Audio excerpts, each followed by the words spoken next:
Whoops, I'm live. And we're off apparently. All right, so thanks for everybody for joining. If they do, it's first one of these, so bear with me as I go along. I just wanted to jump on here, World Bipolar Day, and kind of just talk about some of the things that I've learned over the last 7 years, 7.5 actually. But if I'm being honest, most of that learning has really been done in the last four. I've been sharing my story for just about 3 years now, and it's only been about 3.5 since I even started contemplating it. That those first 3 to 4 years of living with bipolar for me, or knowingly living with bipolar for me, were extremely difficult, and didn't even really get to the point of improving yet at that point in time. So let's not waste too much time. When people jump on, I'll try and welcome them. But mostly when you're watching this after, please, please, please like, subscribe, and share. I'm hoping to get started back into the YouTube quite a bit more here. Get a podcast back up and going. I have a few ideas and plans for it, but I won't kind of share any of those yet until I have them a little bit more solidified. So that being said, let's get into this. If nobody joins, it's going to be a little shorter and no Q&A, but we'll go from here. So first thing, most important thing that I learned, and it took me a long time to learn it, is that you're not alone. None of us are alone in this. Bipolar affects about 2.5% of people, 2 to 4, depending. There's a lot of people out there with bipolar disorder. Funnily enough, I started my Instagram thinking that I was novel, which is not new, especially for me, but probably for many of us living with bipolar disorder. And so I started it thinking that I was going to be one of the first people with bipolar disorder sharing my story, especially a man. And then, I came across like Gabe Howard and, Cody Green, even though he does schizophrenia, they're out there. But what was cool is how many people I met. And for me, sharing my story has really been all about the people that I've met. And it's made me feel less alone. If you ever feel alone, jump on Instagram, follow me at Benefits of Bipolar. There's a couple under dashes in there, but that'll work. Search Benefits of Bipolar and just join that community on Instagram. If you have a question, throw it out there. Feel free to reach out. You're never alone. So let's do the math quick. If you're in a room of 100 people, there's going to be 2 to 3 other people in that room with you that live with bipolar disorder. So you're just never alone. 2, probably the hardest lesson for me to learn was accepting help. And the biggest thing about accepting help is actually that there's so many people out there who want to help, and for me, it was pride that got in the way. I didn't want to accept help. I didn't want to be a burden. I'm a man that was raised to be tough and strong, and my dad was a single dad, and I lived with him, and so all I saw was him kind of taking control of everything, in a good way and making everything happen. And so I thought that someday I would be, that person, a provider. Well, turns out I'm on the other end, and while I'm doing incredibly well now and need very little help from my support system, that wasn't always true. And I think the greatest story of this is that I was working shortly after I opened up about my diagnosis, and I got utterly depressed and didn't know shouldn't say that. I knew what to do. I just couldn't do it. I couldn't keep up with work for the first time, and to this point, one of the only times in my life. And I finally went back and I owned up to that. And I told my manager, and I said, I can't keep up with these like lousy 5 tables that I have right now. Now I'll take 15, right? But at that point in time, I couldn't keep up with the 5. And China, her name was, she looked at me dead in the eyes and she said, "It's about time. Thank you." And I said, "Thank you. I thank you." And she goes, "No, I've been wanting to help for months and you haven't let me." And so I always share that story, think about that story when I'm hesitant to ask somebody for help, because, in another way, somebody else put it one time, when you don't ask for help, you're robbing somebody else of the opportunity to help. Think about how good it feels for us when we're able to help somebody out, right? Especially when we've been on the other end of it for so long in our lives that how great it feels for us. Well, that's no different for anybody else. They want to help us just as much as we help them. Now, this is hilarious. My number 3, you can see it right there. I did not do that on purpose. Oop, wrong way. See, I'm doing a terrible job. Medications reminder. Yep, that's the one. Take your meds. Take your meds, take your meds, take your meds. If you are lucky enough to have found medication that works for you, take your meds. If you are unlucky enough to have not found a medication that works for you yet, keep trying. There's new research out, there's new medications out seemingly every week these days. And a lot of them actually are looking like they're going to be used to treat bipolar disorder, or already are. So that's just something that keep trying, keep going, but keep taking your medications. I would recommend going back through my shorts, probably a year ago, maybe. Yep, somewhere around there. I actually forgot to take my medication one night when I was traveling, and the result was what it always had been in the past. I had a really, really hard time sleeping. But worse, it started about 11 o'clock in the morning, but as that day went on, my shaking came back, sweating in public came back, rapid speech came back, kind of not feeling like I fit in the world, I think is the best way of doing it. Without my medication, I don't feel like I fit in the world. And that makes sense. We take medication to not fix our brains, but to manage our brains, to manage all the connections in there and how they work together. And so it doesn't make sense. But go back and watch those 2 videos. I did them about 45 minutes apart, and it's striking. It was striking even for me, and I was the one who experienced it. To go back and watch it and see just how much more calm and relaxed I was. And a lot of that is, and people are going to say, whatever, it's mental. Yeah, because it works on my brain, but it really is just a sense of comfort. And not having taken them, it's being able to take them, taking them, and then the comfort that results from what they do to my brain, not knowing I took them. So kind of another one, be honest. Be honest with everybody. We already talked about accepting help. So be honest when you need help. Be honest about asking for help and accepting help. Be honest with your clinicians. This one is so important. If you're not doing well, you have to tell them. If the meds aren't working anymore, you have to tell them. And don't worry about same thing, burdening them, calling them. Who cares? That's what their job are. And in all reality, you're making their job easier the earliest and soonest you can let them know if something's wrong. Right. So, I mean, if you can feel yourself going into crisis and it's a Friday or Saturday and you have an emergency line for your psychiatrist, I'm sure they would much rather listen to you then, work with you then, and get ahead of it than find out 2-3 weeks later that you were in a run of mania, depression, ended up needing emergency help, or whatever. We all know what can happen. We all been through many of the scenarios, right? The more honesty we can provide, the better help we can get. And lastly, that goes for your support. Be honest about when you need help. Be honest with yourself about when you're not doing well. Be honest with yourself if you're spending too much money, if you're getting up too early, if you know you're feeling great and this part sucks, but you know you're feeling just a bit too great. We got to be honest about that then. And again, go back to the clinicians, talk to our support family and friends, so that they can help us stay on top of everything. So yeah, welcome to somebody if they just joined. But that honesty with yourself is the only way you're going to stay on top of whether you're going into mania, depression, any of those things. So, well, we lost that person, so we're going to try again.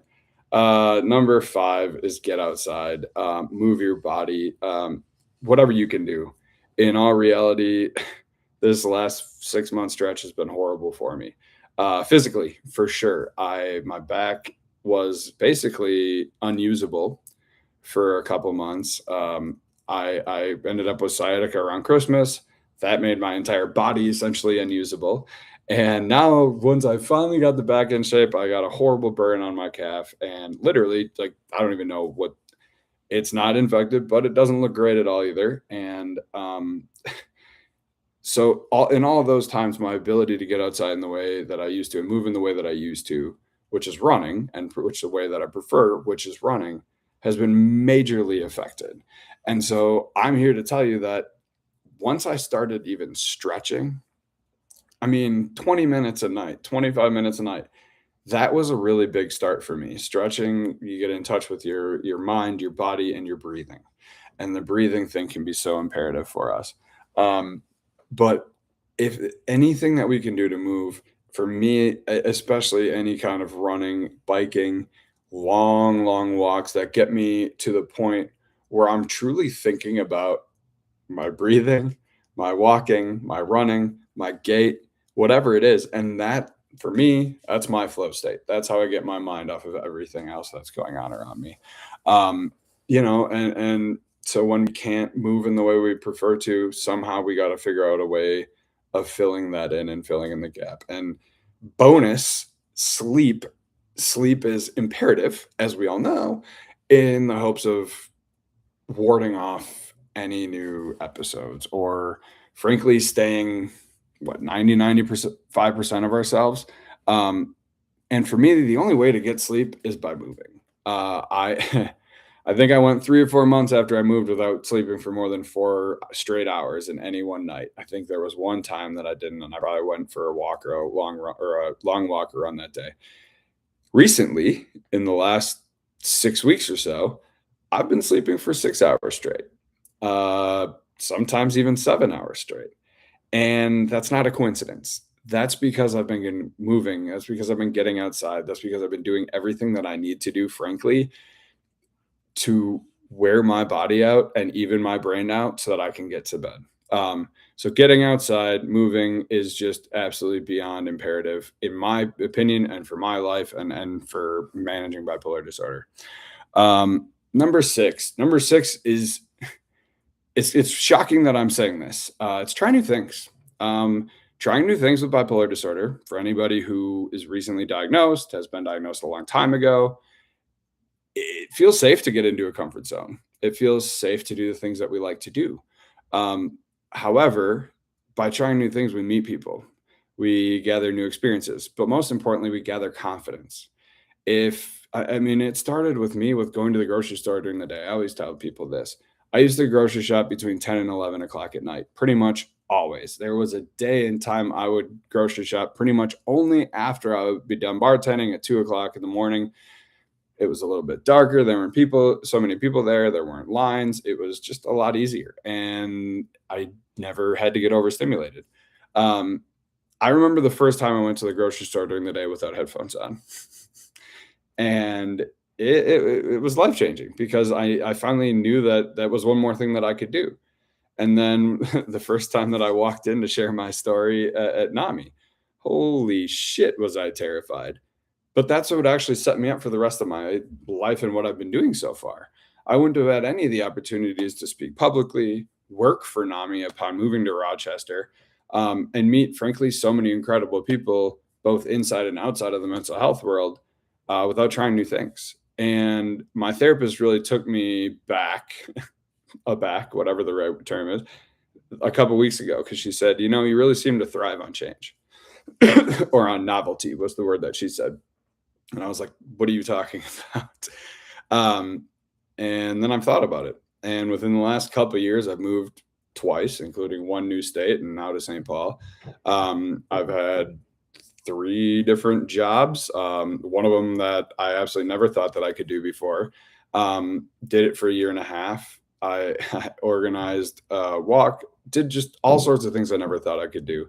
The first time I went to a running group and I won a pair of shoes. See, good things happen when you try new things. But most importantly, and I'm going to always come back to this, it's confidence. When you try something new and you successfully do it, or even unsuccessfully do it, but you get through it, it's going to make that next time a lot easier. And it's going to make it a lot easier to talk yourself into trying something new again. Well, I got through it the last time. In the last couple of months, I talked myself into going to a basketball game by myself. Was it terrifying? Sure. But I made it. And now that doesn't seem like a big deal. Went to a Twins game by myself last year. Same thing. Now it seems like a super easy thing to just go ahead and get there and go to a Twins game. But it's just more important than that too, because again, trying a new thing. I was never on Instagram. Go back and look at my Instagram feed. It was literally non-existent except for some pictures of some ducks, some water, and some turtles. Shocking. Uh, but trying that is why I'm here today, and why I know so many people living with bipolar disorder, and hopefully along the way helping one or two out by sharing my story. And lastly, and this is a big one, the biggest one, because it goes with all the other ones, frankly, except where you are in the moment. Um, this one's really hard. When you start getting depressed, the last thing you want to do is accept that you're getting depressed. When you're super depressed, the last thing you want to do is admit that you're super depressed. You're more likely to find another reason, right? I just moved. I'm working too much. I've been running too much. I've been overwhelmed too much. And sometimes it's just that you're depressed, and accepting that that's where you are, allows you to do multiple things. It gives you a little bit of hope because you've been depressed before and you know how to get through it. It see, brain just shorted out. What can you do? Um, but it allows you to plan, because if you accept that you're super depressed, we know certain things that help us get outside, move, on and on. What Reach out to friends, reach out to family, reach out to your clinician. But the only time you can do all of that is once you accept where you are. And I know, in fact, I just did it this past fall. I said I was tired for 3 months. I said I couldn't get up and move. And finally, what do you know? It hit me like a ton of bricks, because that's the weight of depression hit me finally. And I accepted that. And immediately the next day went outside. That video's up from a couple weeks ago, maybe a month ago now. But I got up and got outside, and it's just been consistently improving ever since then. Now, we all know what living with bipolar is like. That shit's gonna go like this. And I'm gonna have bad days. Burning myself wasn't very fun. Trying to go for a trial run around my apartment today and realizing it hurt too bad. That wasn't cool. Seeing one person watching this in the hopes that maybe a few more would have. Hey, you know what? It is what it is. But you have to accept it. And vice versa.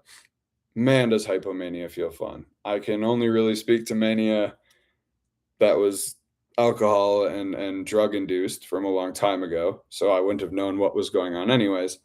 But hypomania is a real bitch, uh, especially if you don't catch it, and especially if you don't accept it, move forward with it.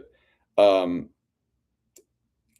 give your credit card or debit card to somebody else, shut down your bank account, whatever it is that you have to do, force yourself to get some sleep. For me, it's take an antipsychotic and make sure that I get a good 8 hours. And then that usually brings me back down towards my baseline, right? But it's tempting. And the first couple times I went through it, I tell you what, I rode that shit out.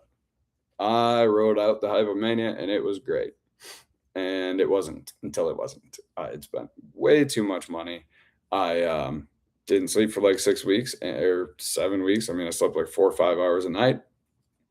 The crash was horrible. The crash is what led to that depression I explained earlier, when I finally admitted that I wasn't doing well and accepted help from my boss at work. That's what that hypomania led to. That's what, not, again, being honest with myself, not accepting help, not reaching out to others. And, did I get better at it the next time? Sure. But was I great at it? No, I was not. But now I'm pretty good at it. And it does suck, because the best I ever feel is when I'm either getting hypomanic, probably not when I'm full hypomanic, but on that way up, it's the best you ever feel. I'm focused. I have energy. Um, Half the time I don't need to eat, which is terrible, because you need to eat. And especially with our brains, we need to do that. So um, it can lead, not accepting where we are, not being honest with ourselves is really, and not asking for help are really the three things that lead me in the wrong direction. So I'll leave you with that one last bonus one here that I forgot earlier, but nutrition. I actually just wrote an article. It should be up in the next month or two, hopefully, on Health Union on bipolarmentalhealth.com or something like that. Um, I didn't eat enough for those first 3, 4 months after I moved, and it was horrible for my brain. I had no energy. I had no ability to stay focused on what I wanted to do. I didn't frankly accomplish anything for 3 or 4 months, and I was eating terribly. I wasn't eating till 3 or 4 o'clock in the afternoon. Um, I was eating way too much after that, and what do you know? My energy levels and sleep were everywhere. So I've just absolutely been prioritizing getting food. I've gained a little bit of weight, whatever. I feel better. My brain feels better. I have more energy to do things like this. Find, other ways of, or frankly, go spend as much time with my family as I can. And yeah, so I'm rambling now, but at the end of the day, those 7 or 8 things keep me going. And yeah, I appreciate the one person who's seemingly hanging on. I will hang out here for about 30 seconds and see if you have a question. Otherwise, I appreciate you making me feel better.